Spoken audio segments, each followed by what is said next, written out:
Hi guys, here got another video. Got a LG washing machine with an AE error, which means flooding. I'll show you the error there. And you can't do anything in this mode. I've still got clothes stuck inside. You won't do anything, you can't open the door or anything. Gonna have a look at that today. So first thing, gonna just undo this bottom panel here. There's a couple of screws by the drain plug filter, and just manage to pop it out like so. Once you've removed the screws, just pop that panel out and just undo the drain hose for the sump filter. Okay, there's two screws here. Let me just highlight them for you. Just got to undo these two. Make sure you've disconnected the power from the mains, as you can see I have here. And then a little bit tricky this part, just got to slide this control module out of the way in its housing. I'll just see if I can squeeze that out for you. I'm going to fast forward certain sections of this video just to make it shorter, like when I'm fitting screws or removing screws. And that's the control module out. Let me just show inside the bottom here. It's quite a good design. It catches the water. If there's a problem inside the machine, stops the machine from flooding your house or flat or whatever. And if you just have a look inside here, that's the sensor there, the flood sensor. When water goes down onto this tray, it fills up and triggers this sensor here, stops the machine. Let me just remove that for you, just unscrews like so. And I've just got a micro switch, you can hear it clicking there.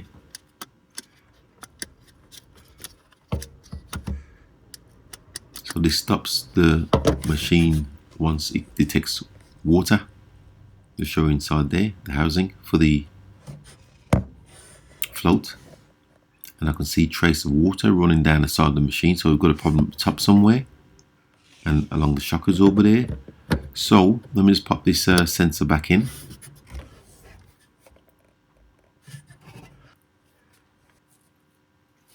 And let me just pop this top cover off, a little bit fiddly.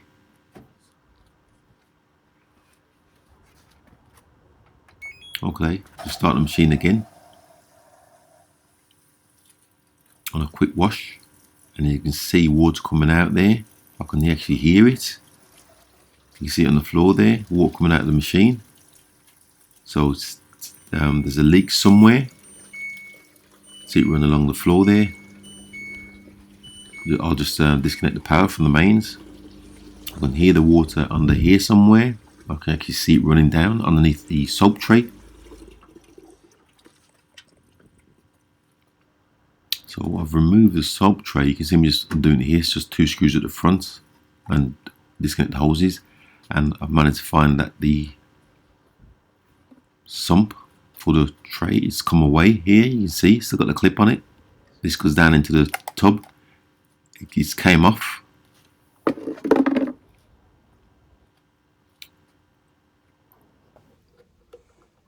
So I'm going to use these zip ties because I think the clip was loose and the pipe just keeps coming off. So I'm just going to use this nylon zip tie. I'm going to put two on there.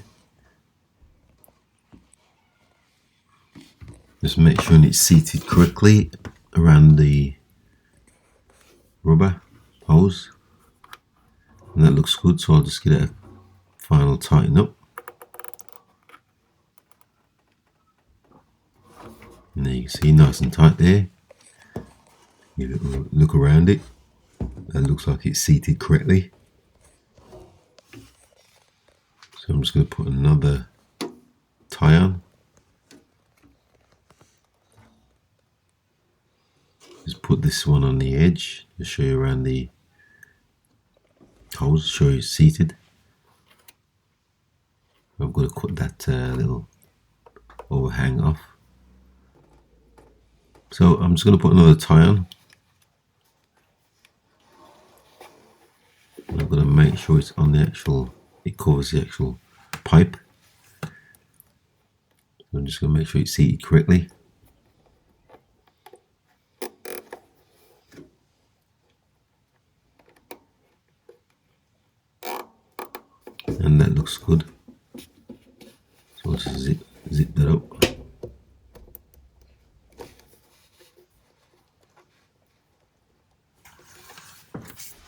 that's nice and tight on there.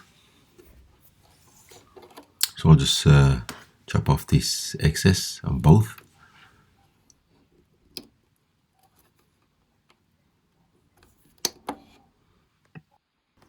So I'm just refitting it, and I'm just putting the sub tray back on. Speed this section up, just putting the hose clips on. And I've also noticed, let me just show you here, there's a lot of play in the shock absorbers, so that could be the problem, because this machine did tend to bounce a lot. You see there's quite a lot of play there. There's not much resistance through the shock absorbers. So what I'm going to have to do is, like I said, I've got the power disconnected, and because I'm outside I can do this. I'm just draining off the rest of the water. If you're obviously doing this inside, you have to catch it with the little drain straw there. So I'll just put the sump plug back in.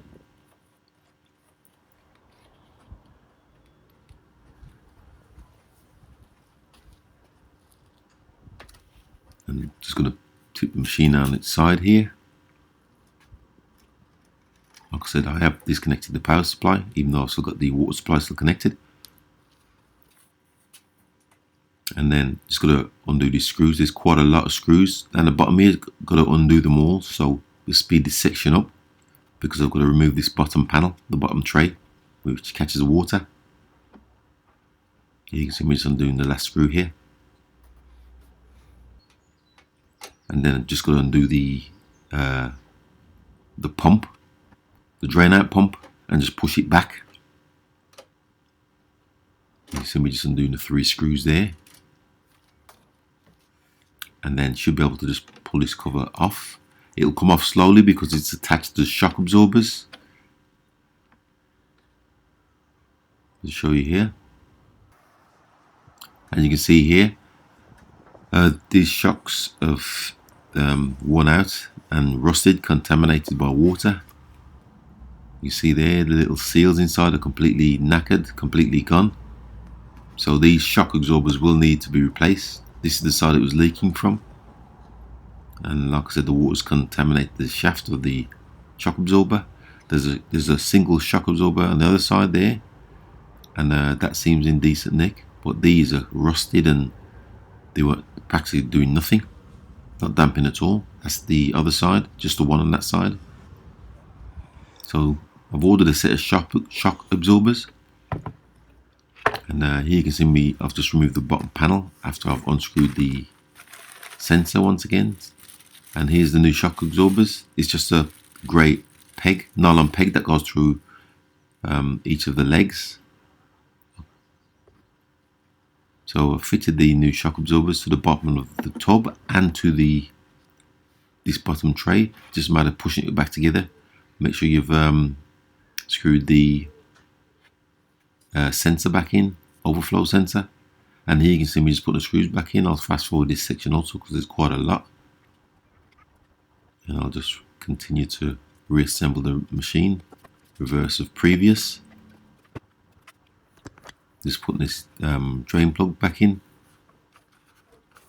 and the control module, just fitting that back in the bottom panel, just reverse of previous. And here you can see here, I'm just testing it. As you can see, resistance this time, it's a lot more solid because I've changed the shocks, and more than likely because it was bouncing around erratically before, because sometimes the machine would move. More than likely it's bounced around too much and that hose came off. So I'll just put the top cover back on, the top screws in the back, and just give it a test. Put a bit of soap powder in here, and just chuck this t-shirt in here just to test it. And no leaks, as you can see now. It seems to be running fine. So I'll let that continue. It looks successful. So with that, thanks for watching once again, and please subscribe.